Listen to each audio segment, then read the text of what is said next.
قوم لوط، جنہوں نے ایسی برائی کو ایجاد کیا جو ان سے پہلے دنیا میں کسی قوم نے نہ کیا تھا۔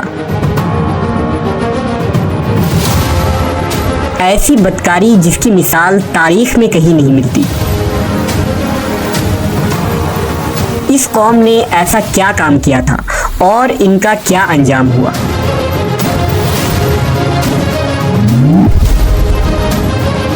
حضرت لوط علیہ السلام اللہ کے ایک برگزیدہ نبی تھے۔ آپ کے والد کا نام ہاران تھا جو تاریخ کے بیٹے تھے۔ آپ کی پیدائش عراق کے قدیم شہر ار میں ہوئی تھی۔ اس شہر میں ابراہیم علیہ السلام کا مسکن تھا۔ دراصل لوط علیہ السلام کے والد ہاران حضرت ابراہیم کے سگے بھائی تھے، یعنی حضرت لوط علیہ السلام حضرت ابراہیم کے بھتیجے تھے۔ چونکہ حضرت لوط علیہ السلام کے والد ان کے بچپن میں ہی انتقال کر چکے تھے، لہذا حضرت لوط کو حضرت ابراہیم نے بیٹا بنا کر پالا تھا۔ آپ حضرت ابراہیم پر سب سے پہلے ایمان لانے والوں میں شامل ہیں۔ آپ حضرت ابراہیم کے زمانے میں اہل سدوم کی رہنمائی کے لیے نبوت کے منصب پر فائز ہوئے۔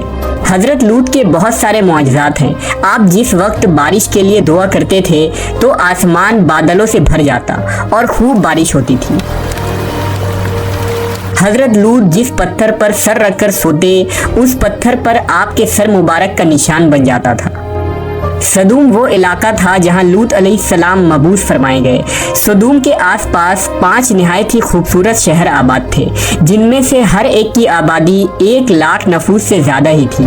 یہ علاقے نہایت ہی سرسبز و شاداب اور قدرت کی فیاضی کا حسین شاہکار تھا۔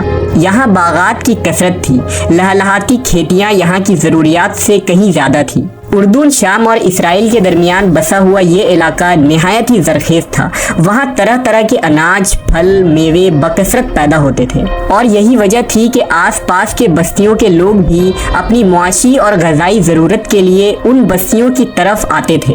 مگر یہ بات اہل سدوم کے لوگوں کو بالکل بھی پسند نہ تھی۔ ان کے خیال میں ان کی بستیوں میں پیدا ہونے والے پھلوں، اناجوں اور سبزیوں پر صرف ان کا ہی حق تھا۔ وہ نہیں چاہتے تھے کہ دوسری بستیوں کے لوگ ان کے علاقے میں آئیں۔ ایک دن سدوم کے لوگ اس بات پر غور و فکر کر رہے تھے کہ باہر سے آنے والے لوگوں کو یہاں آنے سے آخر کیسے روکا جائے، کہ ابلیس ایک بزرگ کی شکل میں ان کے محفل میں آیا اور کہا، اگر تم ان سے پیچھا چھڑانا چاہتے ہو تو میرے کہنے پر عمل کرو۔ اس اجنبی بزرگ کی بات لوگوں نے بہت توجہ سے سنی۔ ابلیس نے کہا، میں کل بتاؤں گا۔ دوسرے دن ابلیس ایک خوبصورت جوان لڑکے کی بھیس میں آیا اور انہیں اپنی عورتوں کے بجائے مردوں کے ساتھ فعل بد کرنا سکھایا۔ ابلیس نے کہا کہ اگر تم ان بستیوں کے لوگوں سے نجات چاہتے ہو جو تمہاری بستی میں آ جاتے ہیں تو ایسا کرو کہ جب بھی کوئی شخص تمہارے علاقے میں آئے تو تم لوگ زبردستی اس کے ساتھ اپنی خواہش پوری کرو۔ اس طرح یہ لوگ اس بستی میں آنا چھوڑ دیں گے۔ اپنی نفسانی خواہشات کے لیے مردوں سے بدفعلی اس قوم کا دستور بن گیا تھا۔ یہاں بے حیائی عام ہو گئی تھی۔ حکمراں، سردار، رؤسا، ہر طبقے میں گھر گھر یہ عمل پھیل گئی تھی۔ بھری محفل میں یہ لوگ اس فحاشی کے کام کو کر کے خوش ہوتے تھے۔ کوئی بھی محفل اس کام کے بغیر ادھوری سمجھی جاتی تھی۔ خاص کر مسافروں میں سے کوئی خوبصورت لڑکا ہوتا تو یہ لوگ اسے اپنا شکار بنا لیتے۔ تلمود میں لکھا ہے کہ اہل سدوم اپنی روزمرہ کی زندگی میں سخت ظالم، دھوکے باز اور بد معاملہ تھے۔ کوئی مسافر ان کے علاقے سے بخیریت نہ گزر سکتا تھا۔ کوئی غریب ان کی بستیوں سے روٹی کا ایک ٹکڑا نہ پا سکتا تھا۔ بارہا ایسا ہوتا تھا کہ باہر کا آدمی ان کے علاقے میں پہنچ کر فاقوں سے مر جاتا اور یہ اس کے کپڑے اتار کر اس کی لاش کو برہنہ دفن کر دیتے۔ اپنی وادی کو انہوں نے ایک باغ بنا رکھا تھا جس کا سلسلہ میلوں تک پھیلا ہوا تھا۔ اس باغ میں وہ انتہائی بے حیائی کے ساتھ اعلانیہ بدکاریاں کرتے تھے۔ حضرت لوط علیہ السلام نے انہیں توحید کی دعوت دی اور بدکاری کے اس گھنونے عمل سے توبہ کرنے کا حکم دیا۔ حضرت لوط نے کہا، تم بے حیائی کیوں کرتے ہو؟ کیا تم عورتوں کو چھوڑ کر لذت حاصل کرنے کے لیے مرد کی طرف مائل ہوتے ہو؟ حقیقت یہ ہے کہ تم احمق لوگ ہو۔ حضرت لوط اہل سدوم کو دن رات واعظ و نصیحت کیا کرتے، لیکن قوم پر اس کا کوئی اثر نہ ہوا، بلکہ وہ بہت فخریہ انداز میں یہ کام کرتے تھے۔ انہیں حضرت لوط کا سمجھانا بھی برا لگتا تھا، لہٰذا انہوں نے صاف صاف کہہ دیا کہ اگر تم ہمیں اسی طرح برا کہتے رہے اور ہمارے کاموں میں مداخلت کرتے رہے تو ہم تمہیں اپنے شہر سے نکال دیں گے۔ حضرت لوط نے نصیحت و تبلیغ کا سلسلہ جاری رکھا، لہٰذا ایک دن اہل سدوم نے خود ہی عذاب الہی کا مطالبہ کر دیا۔ اللہ تعالیٰ نے اب تک ان کے اس بدترین فحاشی اور بدکاری کے باوجود ڈھیل دے رکھی تھی، لیکن جب انہوں نے حضرت لوط سے ایک دن کہا کہ اگر تم سچے ہو تو ہم پر عذاب لے آؤ، لہٰذا ان پر عذاب الہی کا فیصلہ ہو گیا۔ اللہ نے اپنے خاص فرشتوں کو دنیا کی طرف روانہ کر دیا۔ یہ فرشتے دراصل حضرت جبرائیل، میکائیل اور اسرافیل علیہ السلام تھے۔ پھر یہ فرشتے حضرت لوط علیہ السلام کے گھر تشریف لے آئے۔ حضرت لوط نے جب ان خوبصورت نوعمر لڑکوں کو دیکھا تو سخت گھبراہٹ اور پریشانی میں مبتلا ہو گئے۔ انہیں یہ خطرہ محسوس ہوا کہ اگر ان کے قوم کے لوگوں نے انہیں دیکھ لیا تو نہ جانے وہ ان کے ساتھ کیا سلوک کریں گے۔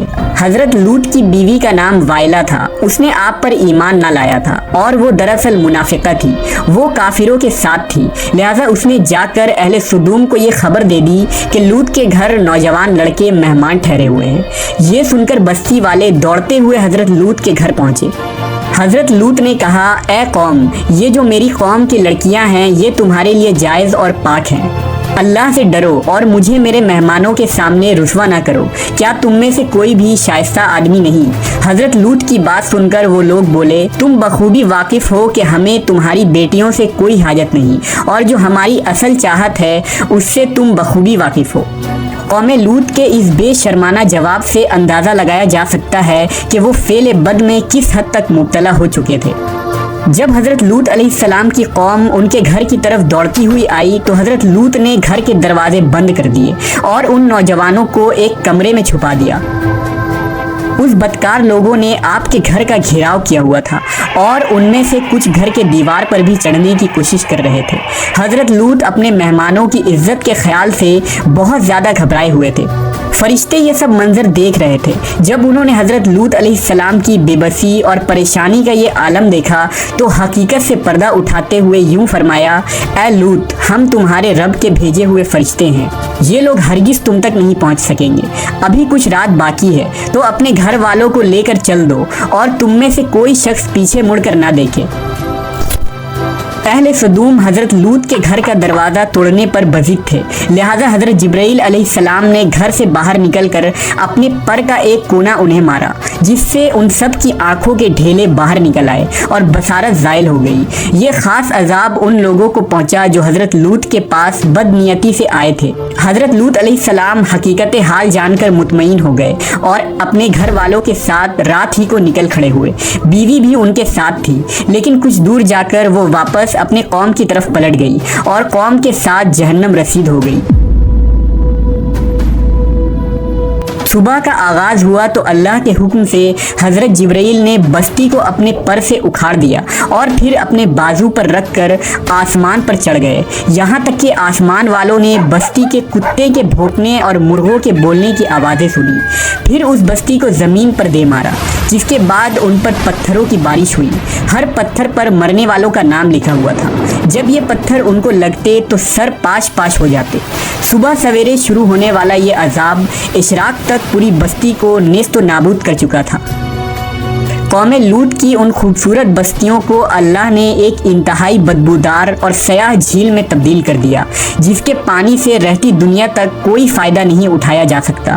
سمندر کے اس خاص حصے میں کوئی جاندار، مچھلی، میڈک وغیرہ زندہ نہیں رہ سکتے، اس لیے اسے ڈیڈ سی یعنی بحر مردار کہا جاتا ہے، جو اسرائیل اور اردن کے درمیان واقع ہے۔ ماہرین آثار نے 10 سالوں کی تحقیق و جستجو کے بعد اس تباہ شدہ شہر کو دریافت کیا تھا۔ تحقیقات سے پتہ چلا تھا کہ اس شہر میں زندگی بالکل ختم ہو چکی ہے۔ اس شہر کے راستے اور کھنڈرات کو دیکھ کر آرکیولوجسٹ نے یہ اندازہ لگایا کہ جب یہ شہر تباہ ہوا تو اس وقت لوگ روزمرہ کے معمولات کے کاموں میں مشغول تھے اور یہاں زندگی اچانک ختم ہو گئی تھی۔ اہل سدوم جنہیں پتھر بنا دیا گیا تھا، ان کے بت ابھی تک بحر مردار کے پاس موجود ہیں، جو تا قیامت لوگوں کے لیے ایک عبرت ہے۔ آج یورپی ممالک میں انسانی آزادی کے نام پر اس بدکاری کی اجازت دی جاتی ہے اور اس فحش عمل کو فخر سمجھا جاتا ہے، مگر حقیقت یہ ہے کہ ہم جنس پرستی بالکل فطرت کے خلاف ہے، جس سے انسانی معاشرہ تباہ و برباد ہو جاتا ہے۔ روایتوں کے مطابق ایک مرتبہ حضرت سلیمان علیہ السلام نے شیطان سے پوچھا کہ اللہ کے نزدیک سب سے بدترین عمل کیا ہے؟ ابلیس بولا، جب مرد مرد سے بدفعلی کرے اور عورت عورت سے خواہش پوری کرے۔ حضرت ابن عباس سے روایت ہے کہ رسول اللہ صلی اللہ علیہ وسلم نے فرمایا کہ اس شخص پر اللہ پاک کی لعنت ہو جو قوم لوط والا عمل کرے۔